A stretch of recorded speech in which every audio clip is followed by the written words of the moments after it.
नमस्कार। अनियमित कर्मचारियों के नियमितीकरण से संबंधित इस वक्त की बड़ी जानकारी प्राप्त हो रही है। जानकारी बताने से पहले आपसे निवेदन है कि अगर पहली बार चैनल पर विजिट कर रहे हैं तो चैनल को सब्सक्राइब जरूर करें, साथ ही बेल आइकन को प्रेस करना ना भूलें, उसको ऑल पर सेट कर लें, जिससे आपको कर्मचारियों से संबंधित जानकारी लगातार इस चैनल के माध्यम से मिलती रहे।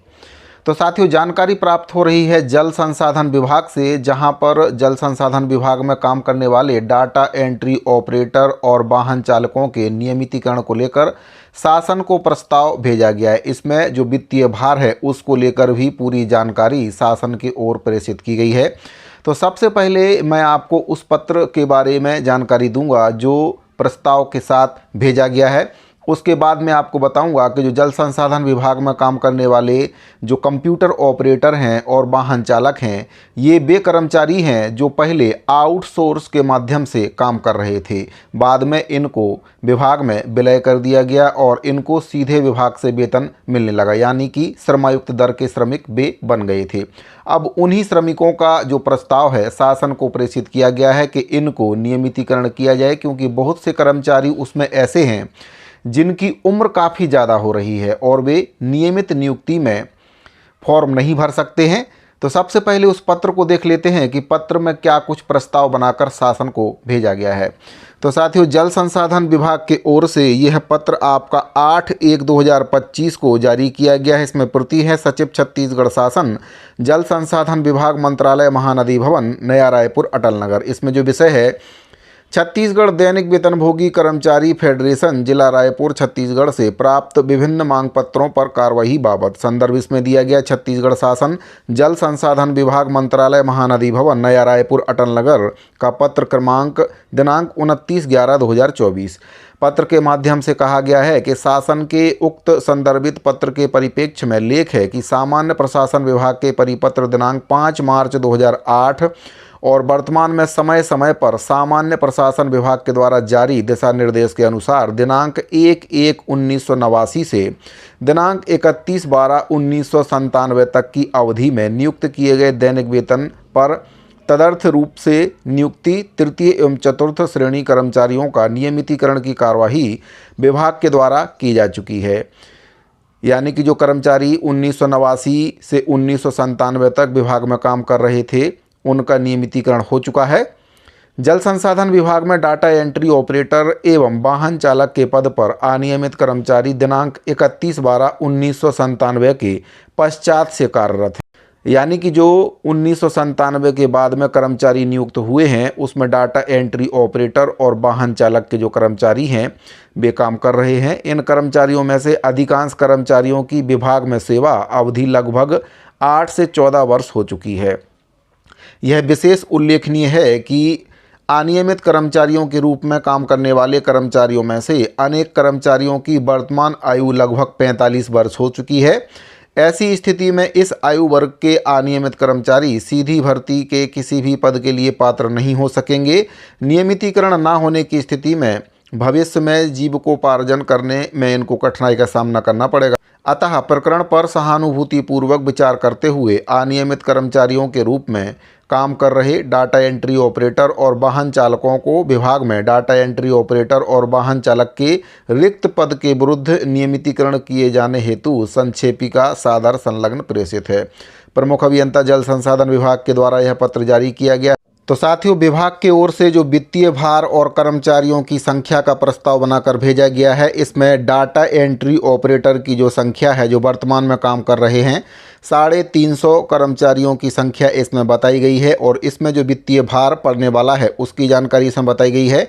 वर्तमान में इनको जो मासिक वेतन मिल रहा है 13,158 रुपये मिल रहा है और अगर इनको रिक्त पद के विरुद्ध नियमितीकरण किया जाता है तो 25,300 रुपये इनको मासिक वेतन दिया जाएगा, जिसके हिसाब से कैलकुलेशन इसमें की गई है। और जो वार्षिक वेतन वित्तीय भार के साथ आ रहा है उसकी जानकारी इसमें दी गई है, जिसमें महंगाई भत्ता 50% जोड़कर भी जानकारी बनाकर भेजी गई है। इसी के साथ वाहन चालक की जो संख्या इसमें बताई गई है, कुल 55 वाहन चालक वर्तमान में काम कर रहे हैं, जिनको 11,598 वर्तमान में वेतन दिया जा रहा है। अगर इनको नियमित किया जाता है तो 19,500 इनको वेतन मिलेगा। 50% महंगाई भत्ता जोड़कर इसमें वित्तीय भार की जानकारी दी गई है। साथियों, मैं आपको बताना चाहूँगा कि ये वे सभी कर्मचारी हैं जो 2018 से पहले आउटसोर्स कर्मचारी थे। इसके बारे में जो आदेश है उसको भी मैं आपको दिखाना चाहूँगा। जल संसाधन विभाग की ओर से जब इनको आउटसोर्स कर्मचारी से विभाग में समायोजन किया गया था, आप देख सकते हैं छत्तीसगढ़ शासन जल संसाधन विभाग मंत्रालय की ओर से 29/9/2018 को यह आदेश जारी किया गया था। जल संसाधन विभाग से आउटसोर्सिंग के माध्यम से कार्यरत डाटा एंट्री ऑपरेटर के समस्याओं के निराकरण के संबंध में पत्र जारी किया गया था। इसमें जल संसाधन विभाग से आउटसोर्सिंग के माध्यम से काम करने वाले डाटा एंट्री ऑपरेटर और वाहन चालकों को विभागीय पद्धति ए रोल हेड रिसिप्ट के माध्यम से वेतन भुगतान करने की अनुमति इसमें दी गई थी। राजीव अहिरे, अवर सचिव छत्तीसगढ़ शासन जल संसाधन विभाग की ओर से यह पत्र जारी किया गया था। तो आपको बताना चाहूँगा कि 2018 से पहले ये सभी कर्मचारी आउटसोर्स कर्मचारी थे। इसके बाद इनको सीधे विभाग से वेतन देने की जो कार्यवाही है वह की गई थी। वर्तमान में 700 कंप्यूटर ऑपरेटर और 150 वाहन चालक दैनिक श्रमिक के रूप में श्रम दर का वेतन सीधे विभाग से प्राप्त कर रहे हैं, लेकिन विभाग के द्वारा जो जानकारी भेजी गई है, कम कर्मचारियों की जानकारी भेजी गई है। यहाँ पर सबसे बड़ी बात ये सामने आ रही है कि किन कर्मचारियों को इसमें छोड़ दिया गया है। जो वित्तीय बजट बनाकर भेजा गया है, किस हिसाब से बनाकर भेजा गया है। जब सभी कर्मचारियों को 2018 के बाद से विभाग वेतन दे रहा है, तो उसके पूर्व के कर्मचारियों का जो अनुभव है इसमें कैसे जुड़ सकता है। यानी कि आधे कर्मचारियों की जानकारी विभाग के द्वारा भेजी गई है और आधे कर्मचारियों को इसमें छोड़ दिया गया है, जो कि उन कर्मचारियों के साथ कहीं ना कहीं अन्याय होगा। आपको यहाँ पर मैं ये भी बताना चाहूँगा कि ये वे कर्मचारी हैं जिनके पास किसी भी प्रकार का नियुक्ति पत्र नहीं है, और अगर कोर्ट के आदेश की प्रति इसमें मैं आपको दिखाऊं तो नियमितीकरण के लिए केवल वे ही कर्मचारी पात्र हैं जिनके पास नियुक्ति पत्र है। तो साथियों, आप देख सकते हैं कि कोर्ट के द्वारा जो आदेश जारी किया गया था, जल संसाधन विभाग का ही मामला है। इसमें एक कर्मचारी के द्वारा नियमितीकरण को लेकर याचिका दायर की गई थी।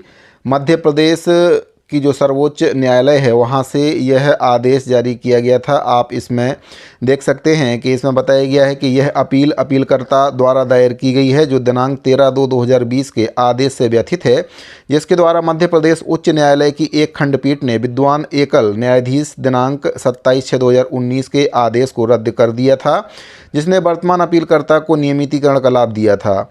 अपीलार्थी का मामला यह है कि वह 1980 के मध्य में प्रदेश के जल संसाधन विभाग की एक परियोजना के तहत दैनिक दर के आधार पर पर्यवेक्षक के रूप में कार्य कर रहा था, और अंत में इस कोर्ट के द्वारा जो आदेश इसमें दिया गया है उसकी याचिका को खारिज कर दिया गया, और इसमें उमा देवी में इस न्यायालय की संविधान पीठ के द्वारा निर्धारित कानून के मद्देनज़र अपीलकर्ता के पास नियुक्ति पत्र ना होने के वजह से उसकी याचिका को खारिज कर दिया गया था। इसमें बताया गया कि नियमितीकरण का कोई मामला इसमें नहीं था, इसलिए मध्य प्रदेश उच्च न्यायालय की खंडपीठ आदेश में हमारे हस्तक्षेप की कोई गुंजाइश नहीं है, अपील खारिज की जाती है। यानी कि जो कर्मचारी था उनके द्वारा याचिका दायर की गई थी कि बाकी कर्मचारियों का उनके जो समकक्ष काम कर रहे थे, सेम वही काम कर रहे थे, उनका नियमितीकरण किया गया है, लेकिन उस कर्मचारी का नियमितीकरण नहीं हो पाया था। जल संसाधन विभाग में वह काम कर रहा था, लेकिन उसके पास जो नियुक्ति पत्र है वह नहीं था। इसी वजह से कोर्ट के द्वारा आदेश सुनाया गया कि उनके पास नियुक्ति पत्र नहीं है, यानी कि विभाग में उनकी नियुक्ति कभी हुई ही नहीं है। यानी कि विभाग एक तरफ से उनको अपना कर्मचारी नहीं मानता था। मध्य प्रदेश का ये पूरा मामला है। अब ठीक वही मामला छत्तीसगढ़ में सामने आ रहा है। तो विभाग के द्वारा जिन कर्मचारियों की जानकारी भेजी गई है वह आधी अधूरी जानकारी भेजी गई है, क्योंकि 2018 में जिनका विभाग में विलय किया गया था उनकी संख्या 700 के आसपास थी, लेकिन जो विभाग के द्वारा प्रस्ताव बनाकर भेजा गया है वह कम कर्मचारियों का भेजा गया है। तो बाकी कर्मचारी कहाँ गए। और अगर नियमितीकरण की बात करें तो जब मध्य प्रदेश के द्वारा कोर्ट के द्वारा जो निर्णय सुनाया गया है तो छत्तीसगढ़ में भी वही आदेश लागू होगा, क्योंकि कोई भी कर्मचारी ऐसे में याचिका दायर कर सकता है। जिसका नियमितीकरण नहीं होगा वह याचिका दायर करेगा, क्योंकि सेम पद पर सेम विभाग से वेतन उनको मिल रहा है, श्रम दर का वेतन उनको दिया जा रहा है।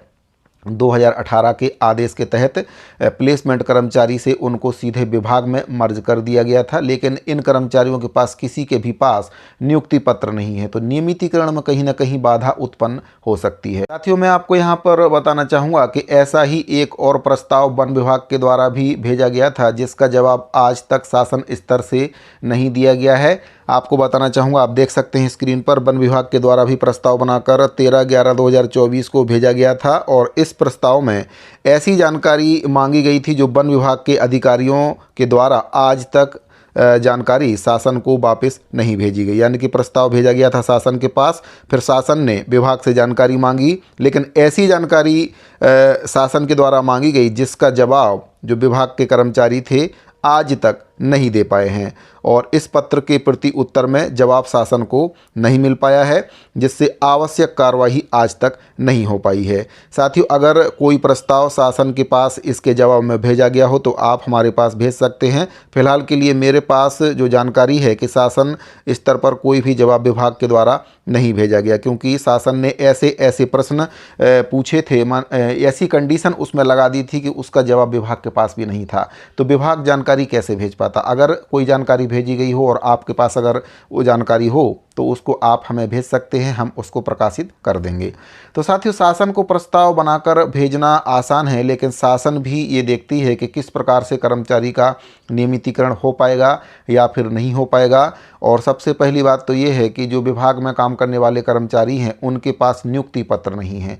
इसमें कहीं ना कहीं कोर्ट की जो बाधा है वह सामने आ सकती है, और अगर नियमितीकरण हो जाता है तो बहुत अच्छा है, लेकिन उन कर्मचारियों के साथ ये अन्याय होगा जिनकी जानकारी विभाग के द्वारा नहीं भेजी गई है। जब सभी को 2018 में विभाग में मर्ज किया गया तो उसमें उम्र की या फिर पुरानी जो सेवा है उसकी कोई वैल्यू नहीं रह जाती है। 2018 से विभाग में मर्ज किया गया तो सभी कर्मचारी वहां पर समान हो जाते हैं। यानी कि अगर किसी कर्मचारी का नियमितीकरण होता है तो नियमितीकरण की तिथि से ही उसको सारे लाभ विभाग के द्वारा दिए जाते हैं जब से उसका नियमितीकरण होता है। यानी कि अगर किसी कर्मचारी का नियमितीकरण 2018 में हुआ है या 2008 में हुआ है तो उस 2008 से ही सभी लाभ उस कर्मचारी को दिए जाएंगे। वहाँ पर सीनियरिटी और जूनियरिटी शून्य हो जाती है। तो अगर कुछ कर्मचारी इसमें छूट रहे हैं और उनका प्रस्ताव बनाकर विभाग के द्वारा नहीं भेजा गया है तो उन कर्मचारियों के साथ भी कहीं ना कहीं अन्याय है। हालांकि इस पत्र का कुछ होना जाना नहीं है। जब शासन की ओर से जानकारी मांगी जाएगी तो विभाग जानकारी नहीं दे पाएगा, क्योंकि ठीक वन विभाग के साथ ऐसा हो चुका है। वन विभाग के द्वारा शासन को पत्र प्रेषित किया गया था कर्मचारियों की जो मांग थी उसको लेकर, जो उनके द्वारा वन विभाग के जो कर्मचारी मांग कर रहे थे उनके द्वारा आकस्मिकता निधि से वेतन देने की मांग की जा रही थी। और जब विभाग के द्वारा शासन को पत्र प्रेषित किया गया तो शासन के द्वारा जो जानकारी मांगी विभाग से वह जानकारी विभाग आज तक नहीं दे पाया है और वन विभाग के जो कर्मचारी हैं आज भी अनियमित हैं। साथियों, जल संसाधन विभाग के अंतर्गत काम करने वाले डाटा एंट्री ऑपरेटर और वाहन चालकों के नियमितीकरण से संबंधित ये बहुत ही महत्वपूर्ण जानकारी प्राप्त हो रही थी। अगर जानकारी आपको पसंद आई हो तो वीडियो को लाइक और अपने अन्य साथियों को शेयर करना ना भूलें। इस वीडियो फिलहाल इतना ही, मिलते हैं अगली वीडियो में। अभी के लिए दीजिए इजाज़त। धन्यवाद।